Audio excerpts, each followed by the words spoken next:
మీలో ఎవరైనా ఈ రాత్రి మీ జీవితాన్ని బాగు చేసుకుందాం అనుకుంటే మీకు రూతుకు తగిలిన ఎదురు దెబ్బ తగులుతుంది.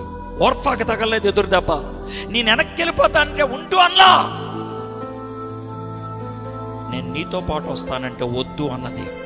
దేవుడి దగ్గరికి వెళ్తానంటే వద్దు అనే ఆలోచనలు ఎన్నో వస్తాయి. నీ కులం గుర్తొస్తుంది, నీ ఊరు గుర్తొస్తుంది, నీ జాతి గుర్తొస్తుంది, నీ మిత్రులు గుర్తొస్తారు, నీకున్నటువంటి అలవాట్లు గుర్తొస్తాయి. నేను వెళ్ళను అనే మాట దాకా విసిగిస్తూనే ఉంటారు. రూతు మీద అలాంటి ఒత్తిడి వచ్చింది. 16వ వచనం, అందుకు రూతు, నా వెంబడి రావద్దు, నీవు నన్ను విడిచిపెట్టమని నన్ను బ్రతిమాల కొనవద్దు. ఎందుకని నువ్వు వెళ్ళు చోటకే నేను కూడా వచ్చేదను. ఇద్దరు కలిసి వెళ్తే దాన్ని మిత్రులు అంటారు.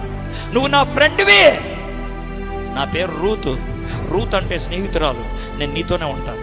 మొదటి మాట ఇదే.